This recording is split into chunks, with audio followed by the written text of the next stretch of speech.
What up, though? This is your homie Jamal Baraka, GT Media Reviews, God Tier Media Zone.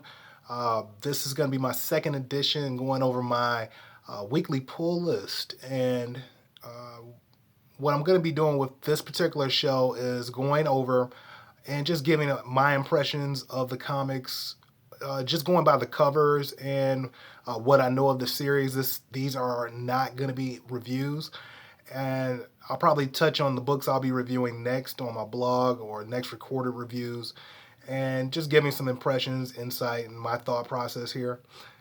Going into New Comic Book Day this week, this is actually the lightest pull list I've had in like a month or more, and I'm I'm happy about it because my last week I spent like $100. The week before that I spent about 79. I think the week before that was like $63. So comics have been getting like really expensive. So just having a week where I can just kick back and spend less than $25, I'm very happy about that. So, without further ado, we're looking at Teenage Mutant Ninja Turtles Power Rangers #1. This is the helmet variant cover. Uh, Looking at it, it looks it's a beautiful cover. What I don't understand is the variant cover scheme that they have going on. So basically, what you have a regular cover, and then for the variants, they're going to be doing uh, the turtles holding a Power Rangers helmet, a different Power Rangers helmet every month. And for me, it's nothing really wrong with it, but it's just kind of weird. It's like a really lazy variant. So what you're looking at is like you have some great art, but it's basically the same picture every month in the solicits. Don't know what to expect going in. I know in the 90s they had a Power Rangers crossover with the Ninja Turtles that I missed because I wasn't a fan of Power Rangers or the Next Mutation back then. But I'm looking forward to this one. I glanced briefly at the art inside of the book and it looks great. Um, I may do a recorded review of this one. Next up, we have Shredder in Hell #5. And I was looking forward to this one because next week we have issue 100 of the main Ninja Turtle title. And if you're not following that series, there's Shredder's been dead for like 50 issues. And I'm getting the impression that he's going to be resurrected, and he's either going to be resurrected back as a villain, but there's also a strong possibility that we may see a redeemed or reformed Shredder when he comes back. I'm guessing that this issue ties directly into issue 100, so I'm looking very much forward to getting into this one. Uh, Cover looks amazing by Mateus Santaluco. He's one of my favorite Ninja Turtle artists, so that's that. We're looking at Tom King's Batman City of Bane #84. Um, I'm so far behind on my Batman reviews.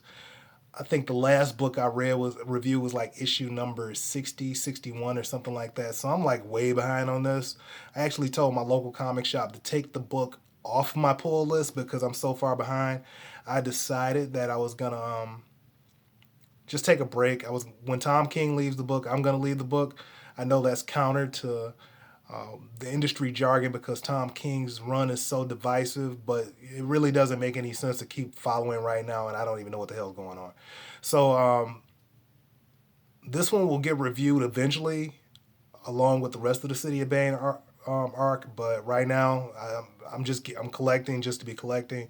The cover looks great. That's You got Batman on one side, and then you have his father, Thomas Wayne, on the other side. Looks great. I mean, I don't really have any issues there. If I was gonna buy the book based on the cover alone, there you go. Going over to the other side of the list, now we have X Force #2. X Force #2 came out last week, and I read the book.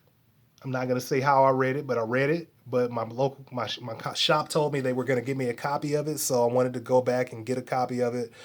This one was really good. Now of the Dawn of X titles, I think X Force is one of the stronger ones, and I think that this book was probably the best of the Dawn of X titles so far.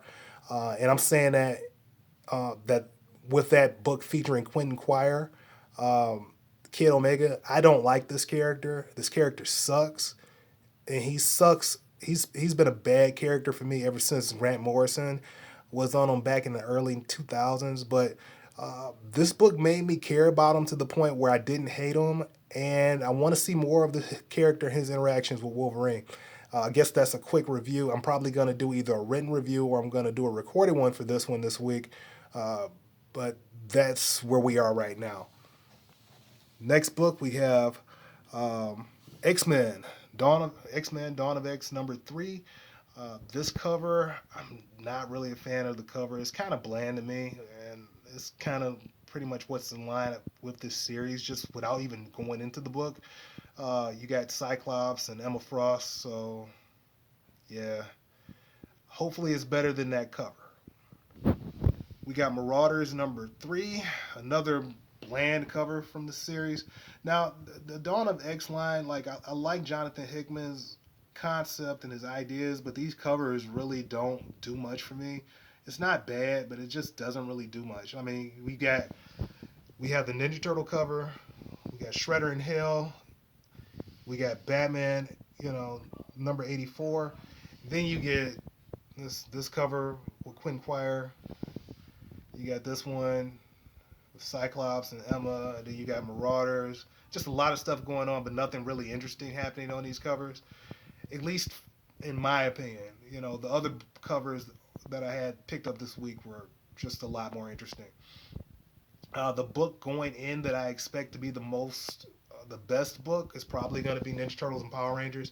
The one I'm expecting the least out of is probably going to be Marauders. Uh, but who knows? I'm probably gonna do a recorded review for at least two of these titles this week. And when I do my next two written reviews, I'm actually looking at Bloodshot #1 from Valiant, and I think I'm gonna review Harleen #1. That might be recorded. That one might be another written review on my blog.